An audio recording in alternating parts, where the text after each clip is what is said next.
অনেক সময় রেস্টুরেন্টে অনেক টকের কারণে চিলি চিকেন খেতে অনেকে পছন্দ করে না। বাড়িতে যদি আপনারা এইভাবে চিলি চিকেনটা বানান তাহলে কিন্তু তার স্বাদ হয় অতুলনীয়।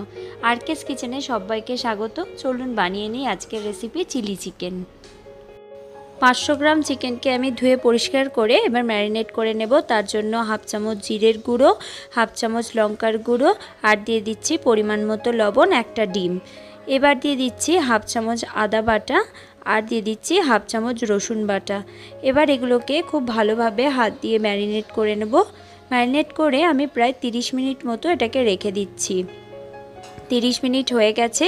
এবার এর মধ্যে দিয়ে দিচ্ছি 3 চামচ কর্নফ্লাওয়ার, যদি আপনাদের একটু বেশি লাগে দিতে পারেন। এবার দিয়ে দিচ্ছি 1 চামচ ডার্ক সয়া সস।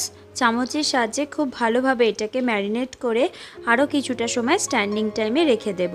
এবার একদিকে কড়াইয়ে তেল গরম করতে বসিয়ে অন্যদিকে আমি একটা সস রেডি করে নেব। তার জন্য দিয়ে দিচ্ছি 1 চামচ টমেটো সস আর 1 চামচ চিলি সস আর দিয়ে দিচ্ছি 1 চামচ ডার্ক সয়া সস। তিনটেকে খুব ভালোভাবে মিক্সড করে আমি রেখে দেব। তেল গরম হয়ে এসেছে। এবার একে একে আমি চিলি চিকেনের জন্য পকোড়াগুলো ভেজে নেব। তার জন্য আমি গ্যাসের ফ্লেমটাকে লো করে দিয়েছি। আস্তে আস্তে স্টিমে আমি পকোড়াগুলোকে ভালোভাবে ভেজে তুলে নিচ্ছি। সবকটা পকোড়া আমি স্লো স্টিমে ভালোভাবে ভেজে নিয়েছি। সবগুলো আমার ভাজা হয়ে গেছে, দেখুন আমি তুলে রেখেছি। এবার অন্যদিকে নিয়ে নিচ্ছি 2টো টমেটো কুচি, 2টো পেঁয়াজ কুচি আর একটা গোটা ক্যাপসিকাম কুচি। আমি এইভাবে কুচিয়ে নিয়েছি সবগুলো। আর নিয়ে নিয়েছি পরিমাণ মতো কাঁচা লঙ্কা, এটা আপনারা টেস্ট অনুযায়ী দেবেন। একটা পাত্রে 1 চামচ কর্নফ্লাওয়ার আর একটু জল মিক্সড করে রেখে দিচ্ছি।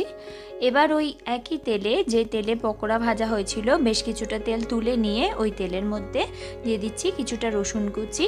আমি এখানে 3 কোয়া মতো রসুন কুচি দিয়েছি। এবার দিয়ে দিচ্ছি কেটে রাখা ক্যাপসিকাম, কিছুটা ভেজে নিয়ে দিয়ে দিচ্ছি পেঁয়াজ কুচিগুলো। 5 থেকে 7 মিনিট সময় ধরে ক্যাপসিকাম আর পেঁয়াজটাকে লো স্টিমে ভেজে নেব। এরপর এর মধ্যে দিয়ে দিচ্ছি কাঁচা লঙ্কা কুচি। এই ঝালটা আপনারা আপনাদের টেস্ট অনুযায়ী দেবেন। হাফ চামচ আদা বাটা আর হাফ চামচ রসুন বাটা দিয়ে দিচ্ছি। এবার আদা রসুনটাকে খুব ভালো করে ভেজে নেব যতক্ষণ না এর গন্ধটা চলে যায়। গন্ধটা চলে গেছে। এবার এর মধ্যে দিয়ে দিচ্ছি টমেটো কুচি। এবার টমেটোটাকে কিছুক্ষণ নাড়াচাড়া করে নিচ্ছি যতক্ষণ না টমেটোর কাঁচা গন্ধটা চলে যায়। এরপর দিয়ে দিচ্ছি পরিমাণ মতো লবণ, এটা আপনারা টেস্ট অনুযায়ী দেবেন। আর দিয়ে দিচ্ছি হাফ চামচ চিনি। এই পর্যায়ে আমি আগে থেকে বানিয়ে রাখা সসটা এর মধ্যে দিয়ে দিচ্ছি। কেউ যদি একটু বেশি টক খেতে পছন্দ করেন তাহলে এখানে একটু বেশি পরিমাণ সস ব্যবহার করতে পারেন। এবার এর মধ্যে ভেজে রাখা চিকেন পকোড়াগুলো মিশিয়ে দেব। সবকটা চিকেন পকোড়া আমি দিয়ে খুব ভালোভাবে মশলার সঙ্গে মিশিয়ে নেব। দেখুন খুব সুন্দর দেখতে লাগছে। এবার আগে থেকে যে কর্নফ্লাওয়ারটা গুলে রেখেছিলাম সেটা দিয়ে দিচ্ছি। এবার এর মধ্যে আমি অল্প একটু জল দিয়ে দিচ্ছি। আমি যেহেতু চিলি চিকেনের গ্রেভি করব তাই জন্য জল দিলাম। আপনারা যদি ড্রাই চিলি চিকেন করেন তাহলে কোনো রকম জল ব্যবহার করবেন না। এবার 10 মিনিট মতো হাই ফ্লেমে এটাকে ফুটিয়ে নেব। এইভাবে চিলি চিকেন বাড়িতে বানালে আপনারা দেখবেন খেতে অনেক সুস্বাদু হয়। দোকানে অনেক সময় অনেক বেশি পরিমাণে টক দেওয়ার জন্য অতটা খেতে ভালো লাগে না, কিন্তু বাড়িতে এইভাবে বানালে তার স্বাদ দ্বিগুণ হয়ে যায়। আমার রান্নাগুলো ভালো লাগলে আরকেস কিচেনকে লাইক, সাবস্ক্রাইব এবং শেয়ার করার অনুরোধ রইল।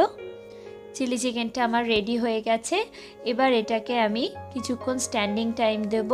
আপনারা কারা কারা চিলি চিকেন খেতে খুবই পছন্দ করেন কমেন্ট বক্সে অবশ্যই জানাবেন। এটাকে এবার আমি পরোটার সঙ্গে সার্ভ করে নিচ্ছি। আপনারা চাউমিন, ফ্রাইড রাইস বা পরোটা যে কোনো কিছুর সঙ্গে সার্ভ করে নেবেন, বানাবেন আর জানাবেন কেমন হয়েছে। আজকের মতো আসি, দেখা হচ্ছে অন্য এক রেসিপিতে অন্য আরেক দিন।